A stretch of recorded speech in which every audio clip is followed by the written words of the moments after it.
Hey everybody, warm welcome back to another short Tensegrity series practice. Today we'll take the part of the Tensegrity series that works on the arms, so we're looking at opening up fascia and restrictions in the upper body, around the shoulder blades, the neck, and the shoulders. You'll want something to place your pelvis on, so you can grab a bolster, a cushion, a pillow, or maybe a thin yoga block. And I'm going to give you some options with a ball, so grab a tennis ball will work or a trigger point ball. This is also a trauma-informed practice that centers your choice, so you're invited to do what feels right for you today. So let's begin. We're going to come down onto the back body. Keep your cushion nearby. Place your feet underneath your knees. Let your head come to the floor. Maybe tucking your shoulder blades underneath you. You can place your hands on your abdomen if that feels right. And you're welcome to soften your eyes or even close them. You might become aware of your breath here, aware of the points of contact on the ground. And I'm going to invite you to notice your breathing. You might notice the lower part of your rib cage and see if you can feel where you're expanding your inhale into in that phase of the breath. I'm going to invite you to breathe a little more into the back of your rib cage and the sides, as if you're widening your ribs on your inhale away from your spine and letting them fall back to the midline, relaxing your out breath. You might inhale and expand into your ribs here and your back. And exhale, relax back to center. Just before we start moving, I'm going to invite you to imagine that you are widening your two frontal hip points or the two sides of your pelvis, and then widening your collarbones and your shoulder blades.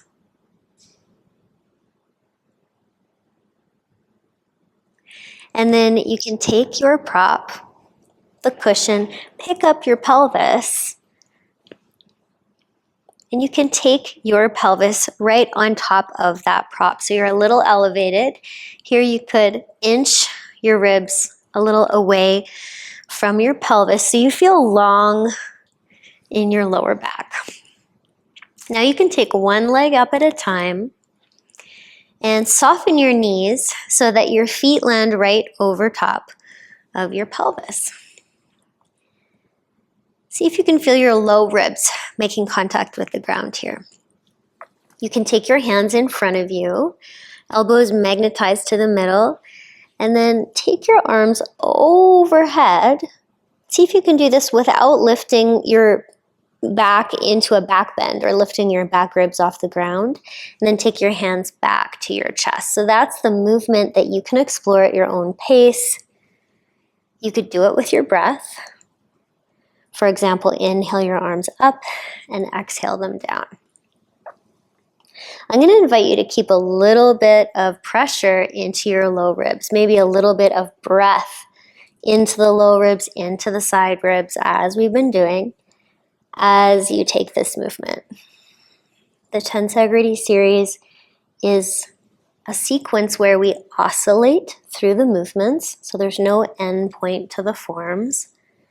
So you get to explore them at your own pace. You can make the movements as big or as small as you like. And the invitation is to stay steady through your core, through your center. And moving here, your shoulders. Now you can take your hands into the middle, bend at your knees, and you could take your knees wide here. Feet can be apart.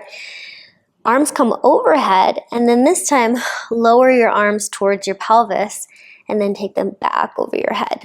So really you're flossing the shoulders here, and you might imagine that those low back ribs are heavy, breath-filled. You can try to expand there, and they don't leave the ground, so the spine stays steady as you move the arms.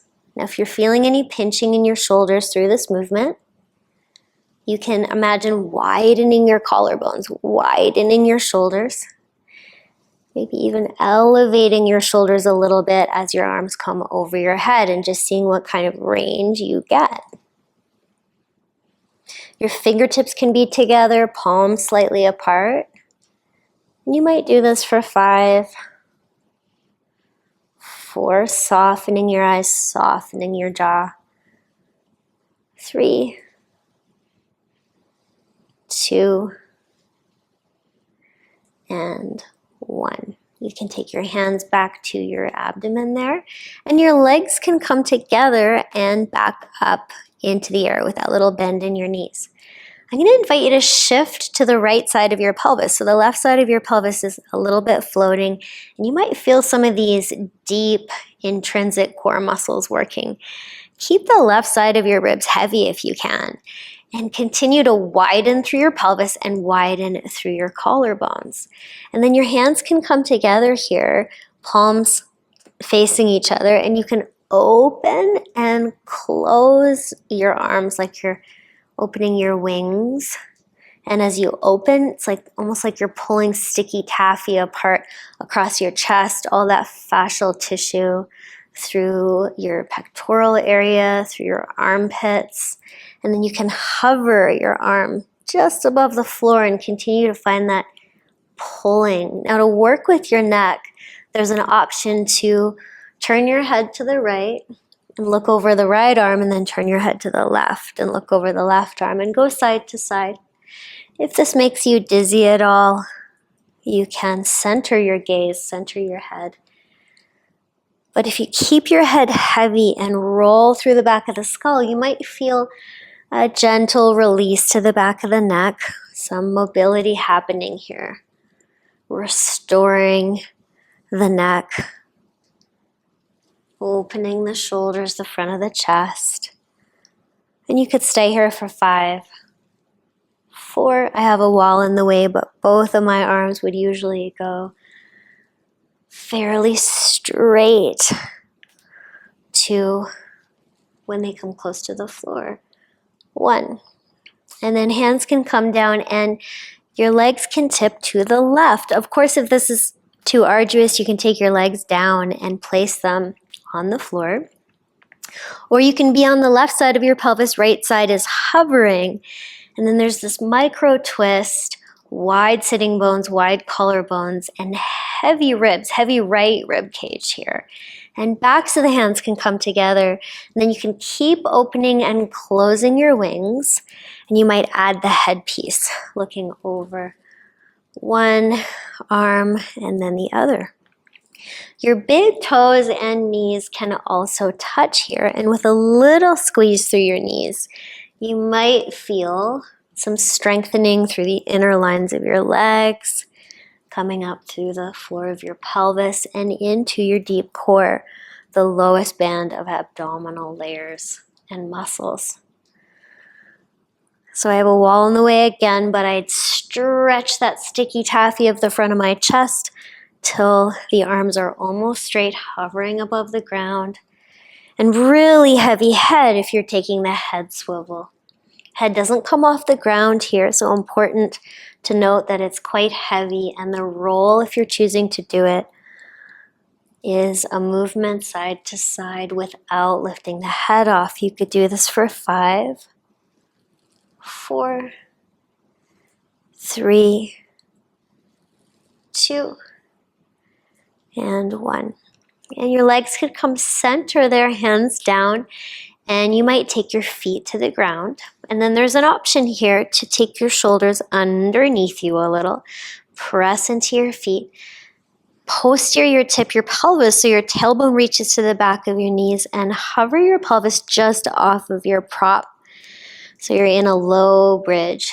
And it's not really round and chesty, although you could do that, but if you can keep this sort of hollowing through the front body and width through the back, a little magnetic pull between your knees. And anytime you need to lower your pelvis, you go for that. Now you can take your pinky fingers together over your pelvis if you like. And the invitation is to make like a big oval over your head, tap the backs of your hands together, and then pinky fingers together again. So you're creating more of a rotation through the shoulders, moving from lowering your arms to that overhead flexion, and a little bit of a rotation to the joint as you take the backs of the hands together overhead and the pinky fingers together. Can you be heavy in the back ribs? And you might explore this, widening through your collarbones, widening through your shoulder joints for 5, 4, 3, 2, and 1. And then you can lower your pelvis for a moment, maybe knock your knees side to side, and then go back to lifting your pelvis, pressing into your feet to take your prop underneath you out so you can lie flat. Hands can come to the abdomen. You might soften your eyes or close them. And you're invited to take a couple of breaths, breathing into the sides of your lungs, the sides of your rib cage, and the back.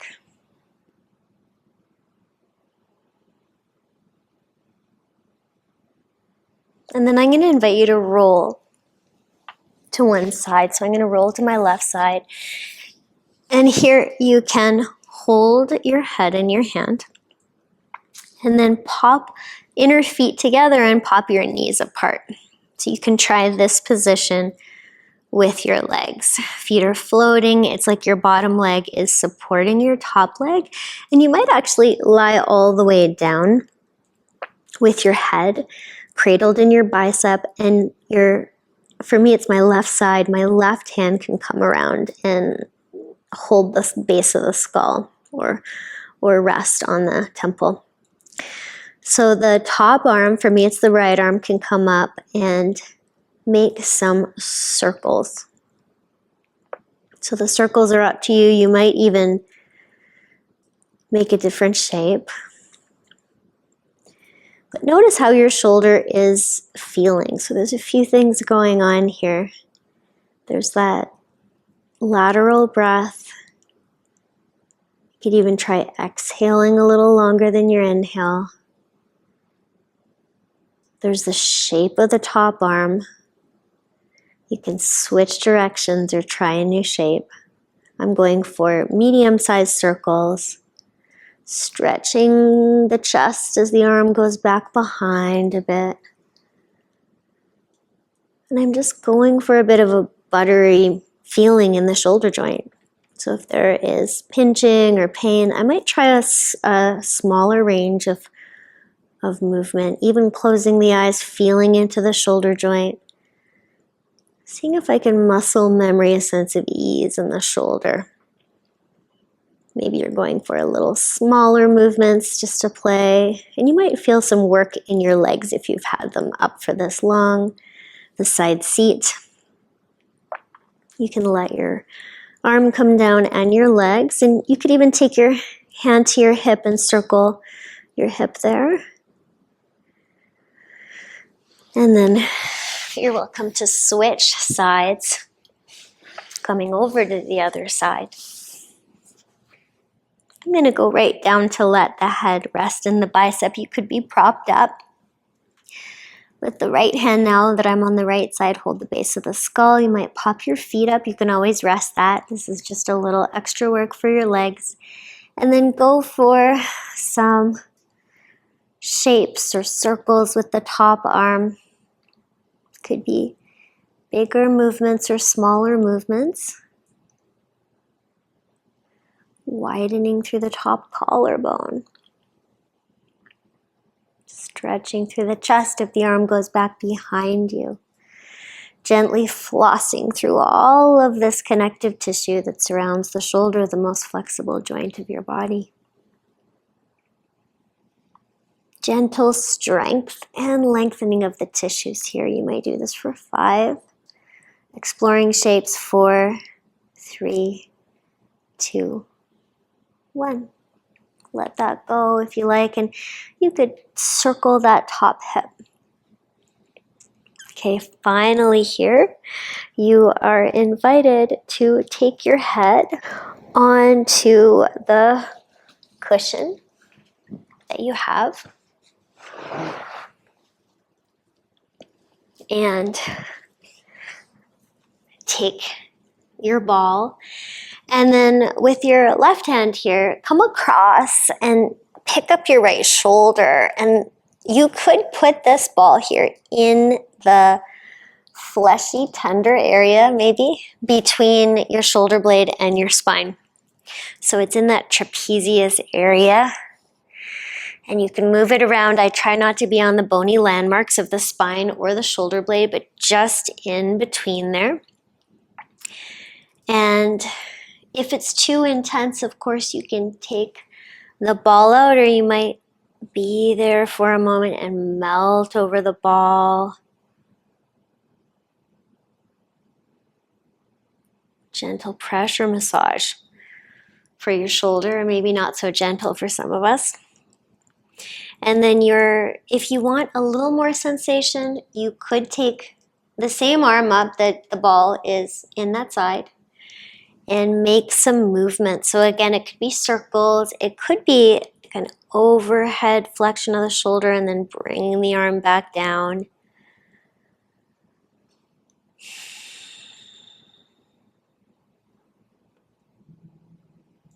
It could be a little of that.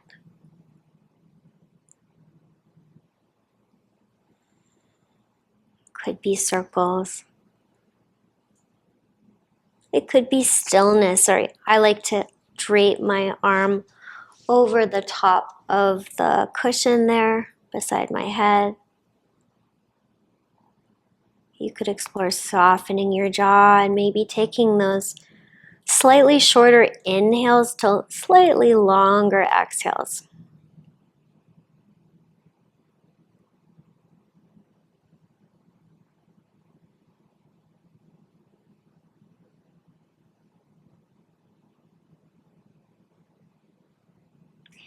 And when you feel good on that side, when you feel complete, you can switch your side. So with your right hand, you could come across for me and going into my left trap there in between the shoulder blades, so the bony inner border of the shoulder blade and the spine, upper spine there, rib cage spine.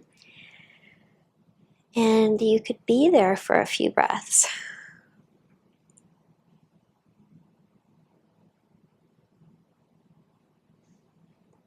You might naturally feel and observe some relaxation happening, perhaps.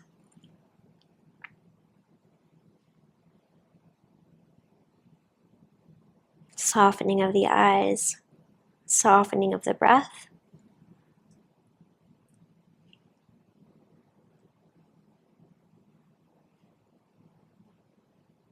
Or maybe there's something else that you observe here. If you want a little bit of movement, you could explore some movement.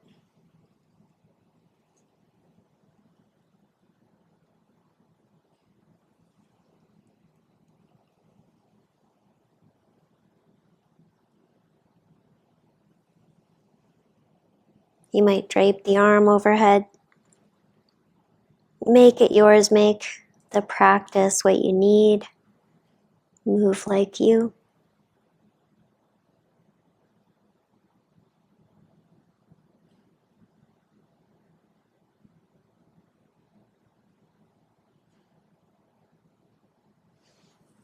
And you can go ahead and take that ball out if you feel complete on that side. And I'm going to invite you to close the practice here. So, of course, you can stay there and lie there, take some time. Or you might come up to kneel or sit, maybe even on your prop. And you could take a breath in if you like, open it up, hands come together, and exhale that right into your center. Maybe one more time like that. Feeling if you've created some space in your upper body, space around your heart, your lungs, your jaw, your mind, your life. Thank you so much for sharing this practice with me today. I hope it was useful. Peace.